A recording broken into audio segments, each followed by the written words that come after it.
Natal 2024 dan Tahun Baru 2025 harga pangan dan kebutuhan pokok terpantau naik. Adapun komoditi yang naik mulai dari beras, cabai merah besar, dan bawang putih.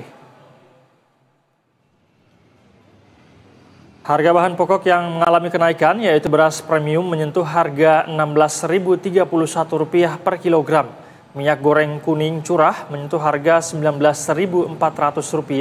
Kemudian cabai merah besar menyentuh harga Rp51.667 per kilogram dan bawang putih Rp46.583 per kilogramnya.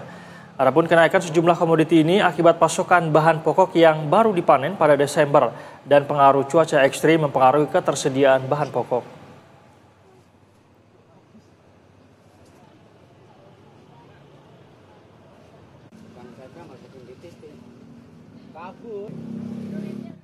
Dan untuk mengetahui update kenaikan bahan pokok, sudah ada reporter BTV Agnes Valentina serta juru kamera Sigi Nugroho. Selamat siang Agnes.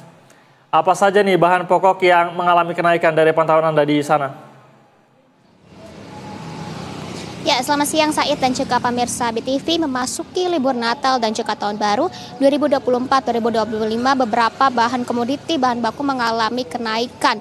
Contohnya ada cabai merah besar, kemudian ada beras hingga bawang putih. Dan menurut pantauan kami di Pasar Palmerah Jakarta Barat ini ada dua bahan pokok yang disoroti, yakni ada cabai merah dan juga bawang putih yang mengalami kenaikan mulai dari Rp46.000 hingga Rp60.000 per kilogramnya.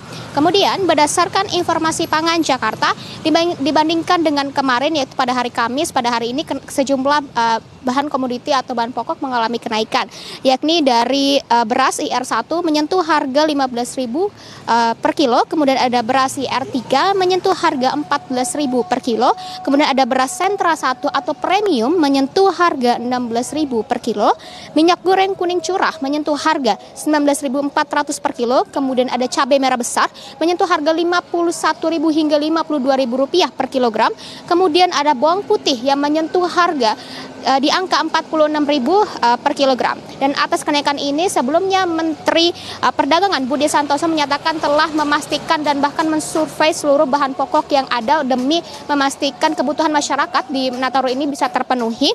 Dan adapun sejumlah kenaikan ini diakibatkan adanya curah hujan yang tinggi dan juga adanya masa panen yang baru saja terjadi pada bulan Desember ini. Dan meskipun begitu, diketahui pemerintah akan terus memastikan ketersediaan bahan pokok ini demi kebutuhan dari masyarakat, bahkan menargetkan nol impor bahan baku pada komoditi beras, gula, garam, dan juga jagung untuk mewujudkan swasembada 2024. Tak hanya itu, PJ Gubernur DKI Jakarta Teguh juga menyatakan bahwa memang kenaikan harga beras dan cabai ini sangat signifikan saat ini terjadi di Jakarta. Dan ini diakibatkan karenanya ada cuaca ekstrim yang terjadi di berbagai daerah produksi. Dan meskipun begitu, Pemprov DKI menyatakan akan terus memastikan ketersediaan dan menjamin bahwa ketersediaan bahan baku ini akan terus ada selama masa libur Natal dan juga Tahun Baru 2024-2025. Ya, Said. Baik, ada cabai merah dan bawang putih yang menjadi sorotan begitu ya kenaikannya. Lalu Agnes, apa kemudian komentar warga atau mungkin pedagang berkaitan dengan kenaikan harga bahan pokok ini? Apakah daya beli turun misalnya atau seperti apa kata mereka? Ya, untuk daya beli memang terlihat sepertinya cukup turun karena memang harga saat ini tengah naik, namun seperti juga tidak menyurutkan minat dari warga untuk tetap membeli bahan baku karena memang ini merupakan kebutuhan dari para masyarakat untuk memasak begitu Said. Namun meskipun begitu juga kami juga memantau bahwa pemerintah saat ini tengah dan masih terus memastikan bahwa ketersediaan bahan pokok ini masih akan terus dijamin dan harganya akan terus dipantau sehingga nanti tetap bisa terjangkau oleh masyarakat, sehingga kami juga menghimbau bagi para ibu-ibu di sana untuk dapat bersabar menanti harga pokok agar nanti bisa stabil ataupun murah sehingga nanti bisa terjangkau begitu. Ya, Said. Baik, Agnes, meskipun kenaikan terjadi di sejumlah komoditi, namun pemerintah memastikan ketersediaan ini bisa dipastikan dijamin selalu ada begitu ya. Terima kasih atas informasinya reporter BTV Agnes Valentina dan juru kamera Sigi Nugroho sudah melaporkan langsung. Selamat siang, selamat kembali bertugas.